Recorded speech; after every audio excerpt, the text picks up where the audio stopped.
beautiful people. Happy Tuesday. I am Desiree Cocroft. I am your Get Your Life coach and your Soft Life CEO. And welcome back to my Soft Life CEO series. I have been truly enjoying doing this series. Definitely want to do more of it. I've gotten some positive feedback from it, so I'm glad you're enjoying it.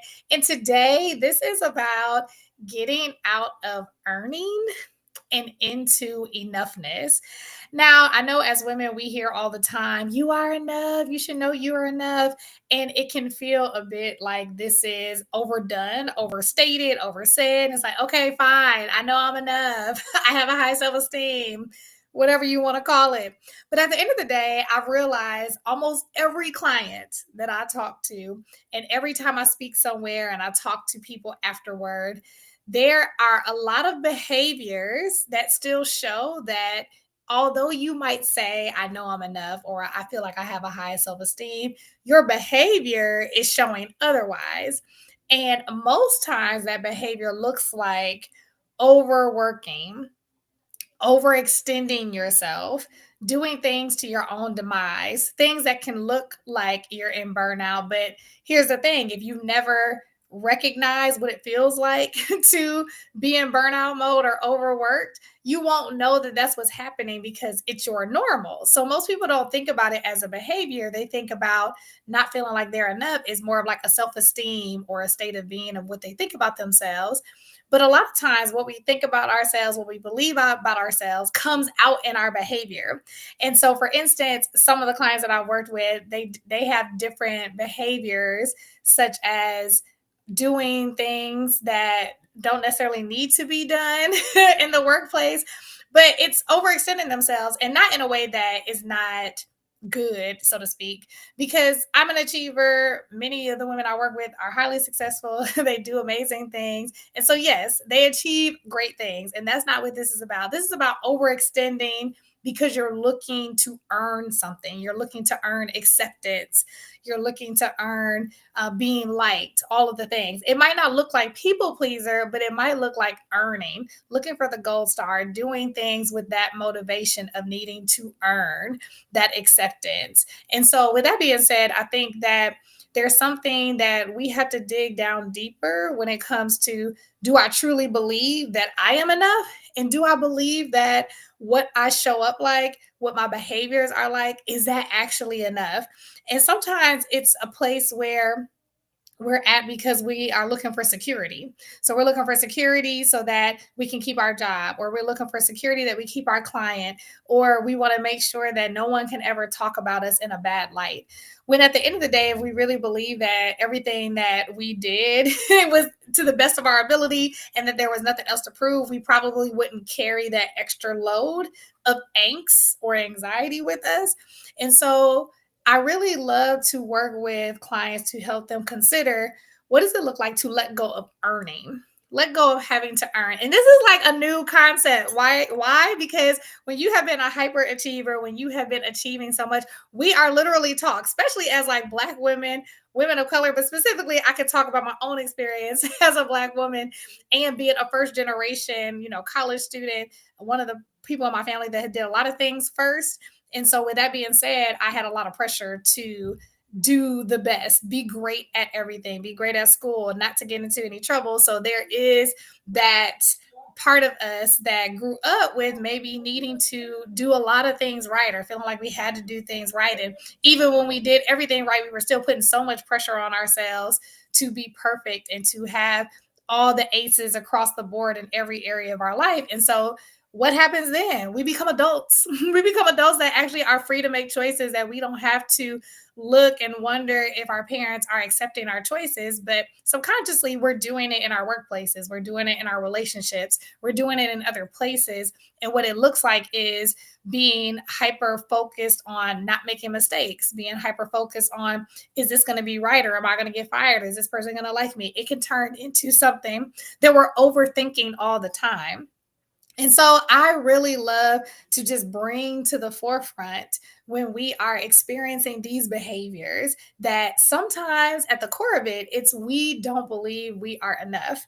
We don't believe that our actions are enough. We don't believe what we're doing is enough. And as a result, it's showing up in the way that we are overextending ourselves at work. So if you feel like this is where you are, it is not too late. It is not too late to make some changes. I was actually just talking to a client today, and we were laughing because she was like, "Oh my goodness, I really feel like this is just my personality, or this is just who I am at this point." And I say, "You know what? It is, but it's at this point. It doesn't have to continue to be who we are, as long as we decide today that, you know what, I'm going to change my behavior. I'm going to change my perspective of who I am." Because for a long time, I felt like this is just who I am. I'm the busy bumblebee. I'm always doing everything. I'm always going to be busy. It's always going to be a lot on my plate. I'm always going to do the most. I'm always going to raise my hand to be the person that is over something. That's just who I am. And for a while, it worked because it gave me that security that I felt like I needed, the need to feel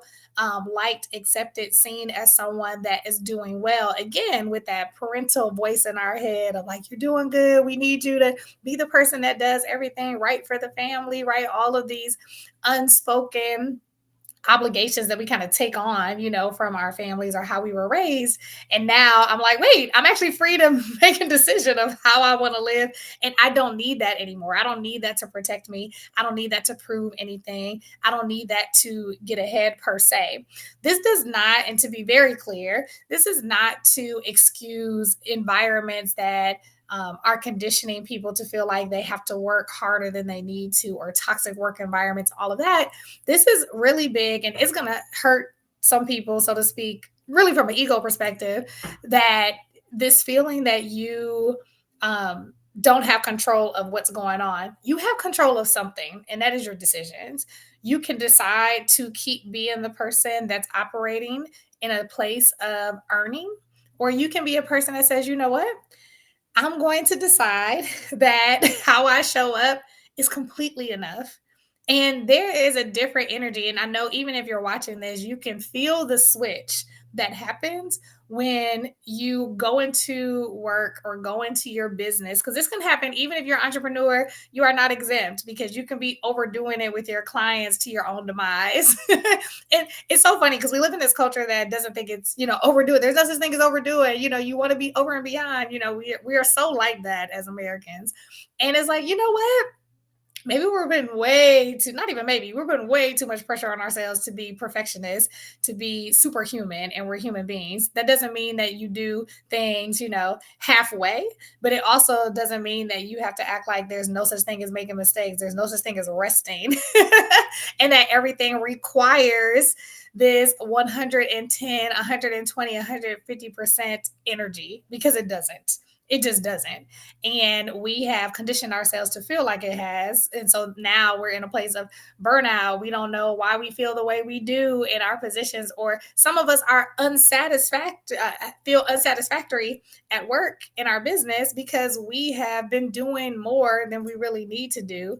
And it's from a place of earning. So I want you to kind of check yourself in this moment and just take some time to reflect, even over the next day or so, when I'm saying yes to things, or when I'm involved in things in the workplace, or even when I'm doing things in my own business, if I'm doing it from a place of earning, or am I doing it from a place of enoughness? And you should be able to tell the difference. You should be able to feel in your body. I can literally feel in my body when I am doing something from a place of earning. It's like this other layer of angst. Like I have to prove that everyone knows that Desiree is X. Even if I don't say it consciously, I feel it in my body. I feel it in my actions. I feel it in my thought. I mean, not feel it. I hear it in my mind, in my talk track.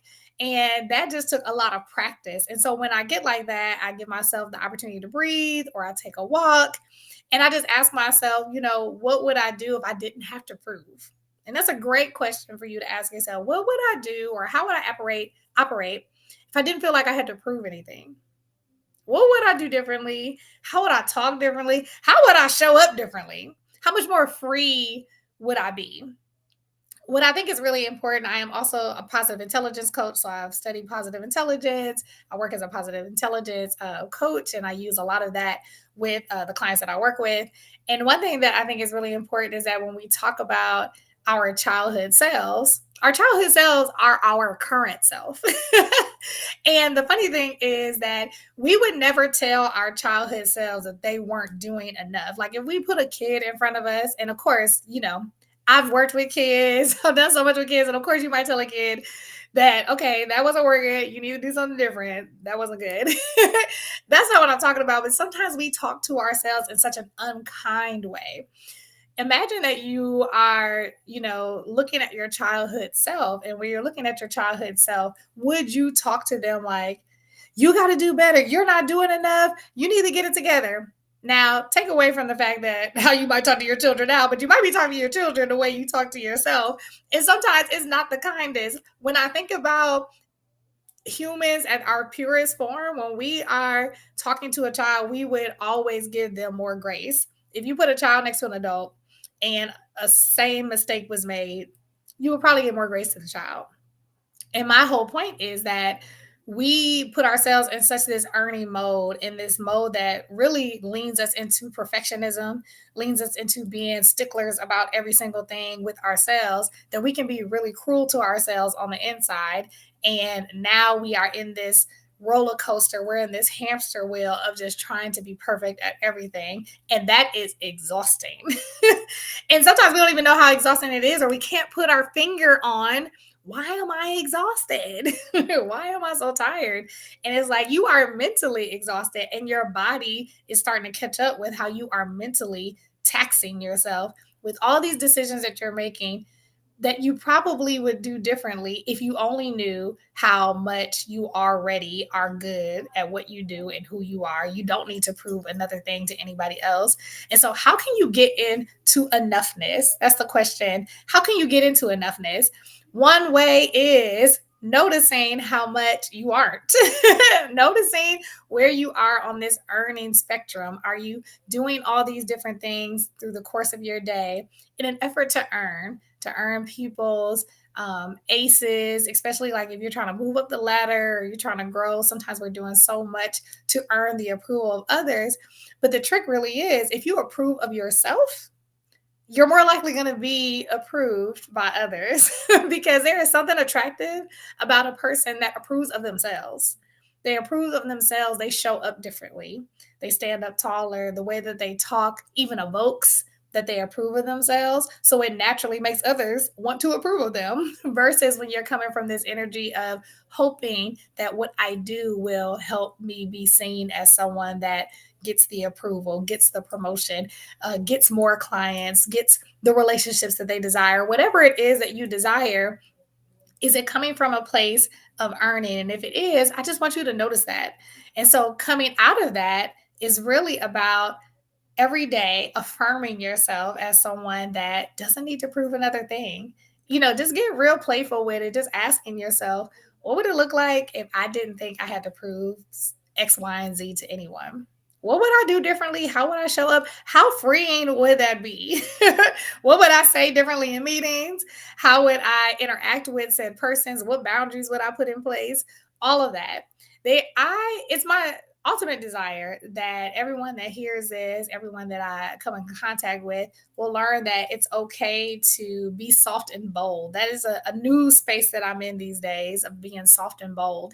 And being bold does not mean martyring yourself and being that person that needs to prove everything. It's actually being soft and very, not even just quiet, but certain.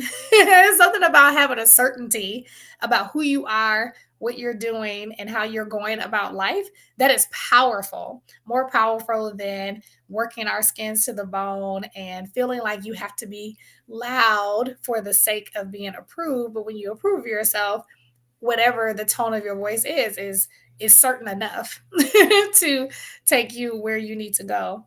So my hope is that this was very helpful to you. And if it was, go ahead and put something in the comment section, like it, share it. Let me know if you like this topic, if there's more that you will want to hear about, so that you can be in a space of not only exceeding in your personal life, but also in your professional life as it relates to living like a soft CEO, a soft CEO of your business, of your personal life, your whole life, your work life, all the things, because it really is about how can I be bold and soft in a world that has really made us or conditioned us to be go, go, go and hard. And I think many people, especially the Black women that I work with, are looking to be soft and to be light and to be able to do all the things they desire to do and live life on their terms. And it's really about that for me.